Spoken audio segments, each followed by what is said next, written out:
Hello students, last hour में हम लोगों ने स्ट्रक्चर ऑफ ओव्यूल देखा था या स्ट्रक्चर ऑफ मेगा स्पोरेंजियम जो पहले ही डील कर चुके हैं। हमने इसको मेगा स्पोरेंजियम बनाया क्योंकि ये एक ऐसा स्ट्रक्चर है जहाँ मेगा स्पोर का फॉर्मेशन होता है। आगे हम लोग पढ़ेंगे कि मेगा स्पोर का फॉर्मेशन कैसे होता है। ठीक है, तो लास्ट स्ट्रक्चर हमने देखा कि ये एक ओवरी के अंदर का स्ट्रक्चर है, ओव्यूल भी कहते हैं, और ये ओव्यूल प्लेसेंटा से रिलेटेड होता है, प्लेसेंटा फ्यूनिकल भी कहलाता है। और हमने देखा कि इसका जो स्ट्रक्चर होता है ये दो तरफ से यहाँ पे देखा जाए तो इंटैगमेंट से रिलेटेड होता है। इंटैगमेंट से राउंड रहता है, कवर्ड रहता है। ये है इंटैगमेंट, ये है आउटर, ये है इनर इंटैगमेंट। ठीक है, वैसे ही यहाँ भी ये इनर और ये यहाँ पे हम लोग आउटर इंटैगमेंट कह सकते हैं। इंटैगमेंट, ध्यान दीजिएगा, इनर एंड आउटर इंटैगमेंट। ठीक है ना। यहाँ पे बहुत सारे सेल्स होते हैं। ये सेल्स काफ़ी, जो इसके सेल्स होते हैं, इसके सेल्स के जो साइटोप्लाज्म होते हैं काफ़ी डेंस होते हैं और उसमें एक बहुत ही डेवलप्ड न्यूक्लियस होता है, कहते हैं प्रोमिनेंट न्यूक्लियस होता है। ठीक है ना। अब इसका जो क्लोज्ड जो सरफेस होता है यहाँ का, इसको चैलेजा कहते हैं और यहाँ पे माइक्रोपाइल कहते हैं। ठीक है, ये जो ओव्यूल है और ये जो फ्यूनिकल है, तो ओव्यूल और फ्यूनिकल का ये जो जंक्शन होता है, इस जंक्शन का एक नाम है, इसको हम लोग हाइलम कहते हैं। ध्यान देंगे, hilum, hilum is just junction between ovule and funicle. ठीक है, अब हम लोग देखेंगे कि इस न्यूसेलस वाले पार्ट्स में कैसे एम्ब्रियो सैक का डेवलपमेंट होता है, कैसे एक मेगास्पोर का फॉर्मेशन होता है, कैसे एक एम्ब्रियो सैक मेगास्पोर से बन जाता है। ठीक है, तो चलिए हम थोड़ा सा आगे देखते हैं। तो आगे एक वर्ड हम लिखते हैं, जैसे कि कहते हैं, हमने बताया कि ये मेगास्पोरेंजियम है क्योंकि यहाँ पे मेगास्पोर का फॉर्मेशन होता है। ठीक है, तो मेगास्पोर का जो फॉर्मेशन होता है ना, तो उस प्रोसेस को हम लोग मेगास्पोरोजेनेसिस कहते हैं। ठीक है, मेगास्पोरोजेनेसिस। तो हम आप लिख सकते हैं कि प्रोसेस ऑफ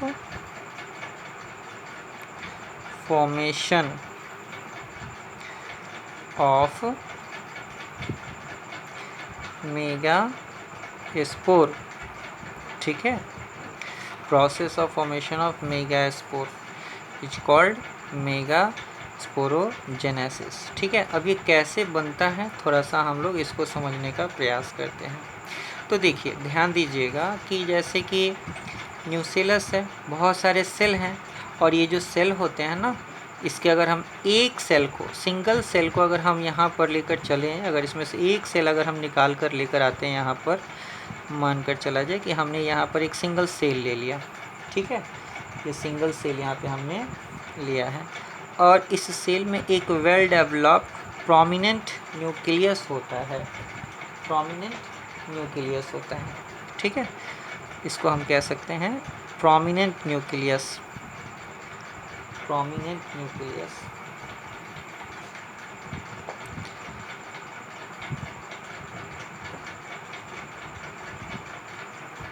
और इसके अंदर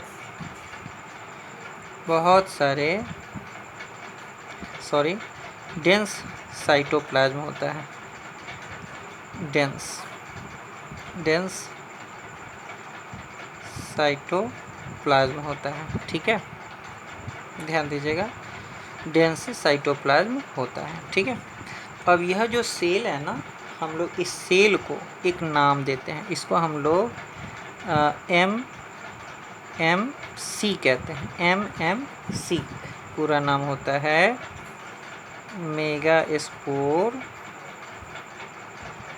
मदर सेल। ठीक है, मेगास्पोर मदर सेल जो कि डेवलप होता है इस न्यूसेलस में। ठीक है, मेगास्पोर बनना है, इसी सेल से बनना है, इसलिए इसका ये मेगास्पोर का ये मदर सेल कहलाता है। ठीक है ना, ध्यान दीजिएगा। तो पूरा नाम हो जाता है इसका मेगास्पोर मदर सेल। अब इसमें इस सेल में डिवीज़न होता है, कहते हैं कि मियोसिस सेल डिवीज़न होता है। ध्यान देंगे, मियोसिस सेल डिवीज़न। और मियोसिस सेल डिवीज़न ट्रांसवर्सली हो रहा है यहाँ पर, यहाँ ध्यान दे रहे हैं हम लोग, ये स्ट्रक्चर बन गया, ठीक है ना। और फिर एक बार और मियोसिस सेल डिवीज़न होता है और ये लीनियर शेप में डिज़ाइंड हो जाते हैं, ठीक है, मियोसिस सेल डिवीज़न के कारण, ठीक है। अब यह जो स्ट्रक्चर है 1 से 2 सेल बनने का, इसको हम लोग डयाड कहते हैं, DYAD, डयाड। और ये लीनियर फॉर्म में है, ठीक है, लीनियर फॉर्म में है, इसको हम लोग टेट्रेड कहते हैं। ध्यान दीजिएगा, टेट्रेड, लीनियर फॉर्म होता है ये, ठीक है, ध्यान दीजिएगा इस पर। अब क्या होता है कि ये जो चारों जो सेल्स हैं, ऑल 4 सेल्स, इसमें से 3 सेल डिजेनरेट हो जाता है, ठीक है, कहते हैं गेट डिजेनरेटेड, ओके। और ये सिंगल सा सेल फंक्शनल सेल होता है, इसको कहते हैं फंक्शनल,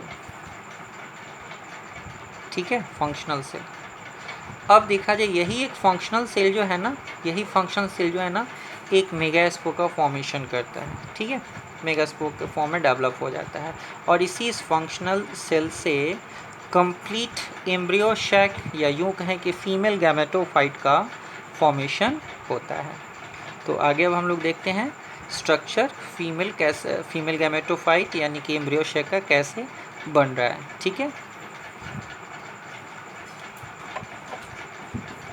देखिए, यहाँ हमने लिखा है development of embryo sac, embryo sac कह लीजिए, या फिर हम लोग इसको फीमेल गैमेटोफाइट कह सकते हैं,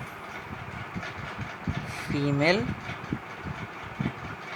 गैमेटोफाइट, ठीक है, फीमेल गैमेटोफाइट। याद होगा अभी हमने देखा था एक सिंगल फंक्शनल सेल है ना, 4 सेल में से लीनियर फॉर्म में से 3 डिजेनरेट कर जाता है और ये सिंगल फंक्शनल रह जाता है, ठीक है ना, वेल डेवलप फॉर्म है यहाँ पे। अब यहाँ पे इसके न्यूक्लियस में ध्यान दीजिएगा, ये जो न्यूक्लियस है, इस न्यूक्लियस में डिवीज़न होता है, न्यूक्लियस गेट डिवाइडेड माइटोटिकली, ध्यान दीजिएगा, माइटोटिक सेल डिवीज़न यहाँ होता है। और यहाँ से देखा जाए तो न्यूक्लियस है, यहाँ 1 से 2 हो जाता है और साइज इसका थोड़ा बड़ा हो जाता है। फिर उसके बाद देखा जाए फिर से न्यूक्लियस का डिवीज़न 1 2 3 4, ठीक है, 1 से 2 और 2 से 4 न्यूक्लियस, और देन 4 से ये थोड़ा और लार्ज हो गया, 1 2 3 4 5 6 7 8, ये 8 न्यूक्लियस का स्ट्रक्चर बन जाता है। हमने यहाँ देखा कि 3 टाइम्स डिवीज़न होता है, first time, second time and third time, 3 times division. और ये डिवीज़न जो होता है माइटोटिकली होता है, ठीक है ना, माइटोटिक और मियोसिस डिवीज़न आप जानते होंगे। अब हम लोग ज़रा इसको फिर से देखते हैं, ये जो 8 न्यूक्लियस है, ये 8 न्यूक्लियस वाला स्ट्रक्चर अब थोड़ा डेवलप होता है और एम्ब्रियो शैक के फॉर्म में चेंज होने लगता है। तो थोड़ा सा देखते हैं कैसे होता है, ये थोड़ा बड़ा करके इसका फिगर हम लोग देखते हैं, ठीक है। होता क्या है कि इसमें से 3 nucleus upward direction, 3 nucleus downward direction में चला जाता है और 2 न्यूक्लियस बीच में ही डेवलप होता है। थोड़ा इसका फिगर हम बड़ा करके देखते हैं, ठीक है, ध्यान दीजिएगा, ये बड़ा करके देखते हैं। हाँ, एक बात ध्यान देने की होती है कि एम्ब्रियो शैक का स्ट्रक्चर जो होता है, जैसे कि हम एक साइड में समझा देते हैं रफली, थोड़ा सा ध्यान दीजिएगा। हमने लास्ट आवर में ओव्यूल के बारे में देखा था, ठीक है ना, ओव्यूल हमने देखा था, और ओव्यूल हमने बताया था इसको हम लोग चलेजा कहते हैं और इसको हम लोग माइक्रोपाइल इंड कहते हैं। ये चलेजल इंड है, ये माइक्रोपाइल इंड है। और यहाँ पे बनता है ये वाला एम्ब्रियो शैक, तो ये है एम्ब्रियो शैक, ध्यान दे रहे हैं आप, एम्ब्रियो शैक। कहते हैं कि इसमें से जो 3 न्यूक्लियस अपवर्ड डायरेक्शन में जो पहुंचता है, 3 न्यूक्लियस हमने यहाँ पे डाल दिया, ये चैलेजल एंड की ओर होता है, और 3 न्यूक्लियस नीचे की तरफ यानी कि माइक्रोपाइल एंड की तरफ रहता है, और 2 न्यूक्लियस बीच में डेवलप होते हैं। ठीक, ऐसे बातें होती हैं। ये 3 न्यूक्लियस जो चैलेजल एंड की तरफ होता है ना, ये 3 सेल्स का फॉर्मेशन करते हैं, 3 सेल का फॉर्मेशन कर रहे हैं, ध्यान दीजिएगा। ये 3 सेल्स, इन तीनों का हम लोग 1 2 3 है ना, 1 2 3, इनको हम लोग एंटीपोडल सेल्स कहते हैं। ठीक है, एंटीपोडल सेल्स।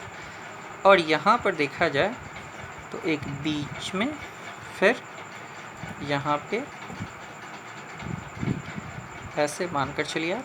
ठीक, तो कहते हैं ये जो बीच में हो जाता है इसको हम लोग एग सेल या ओवम सेल भी कह सकते हैं, और ये जो साइड से जो रहता है ना, इसको हम लोग सिनर, ये दोनों को, ठीक है, दोनों को 2 होते हैं, 1 2, ठीक है, सिनर्जिड, इसको हम लोग सिनर्जिड सेल्स कहते हैं। ठीक है, ओवरऑल इस जो पूरा स्ट्रक्चर जो होता है ना, इसको यहाँ पर ये पूरा का पूरा एग एपरेटस कहलाता है। ये दोनों को हम लोग वन वर्ड में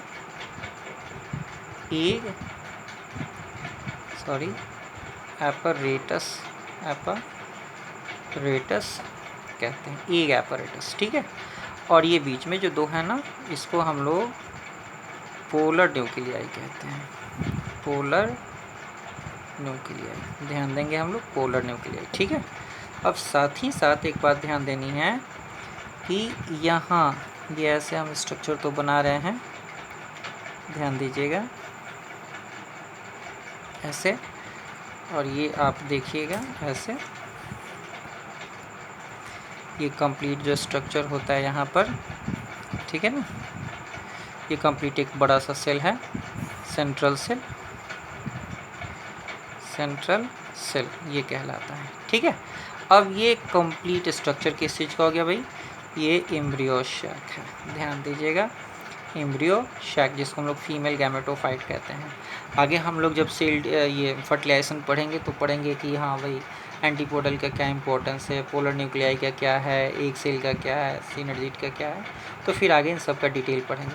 तो ये जो एम्ब्रियो शैक स्ट्रक्चर है यहाँ पर डेवलप होता है। ठीक है ना, और फिर इसके बाद की बातें नेक्स्ट क्लास में हम लोग देखेंगे। ठीक है ना, तो अब ये देखा जाए एक तरह से ओवरऑल कि फीमेल पार्ट ख़त्म हो गया, मेल पार्ट ख़त्म हो गया। ठीक है, और इसके बाद हमारा टॉपिक आता है पॉलिनेशन का, तो फिर हम आगे पॉलिनेशन पढ़ेंगे, तब जाके फर्टिलाइजेशन वगैरह पढ़ेंगे।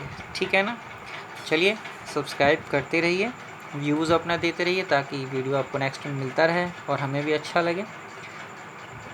Thank you.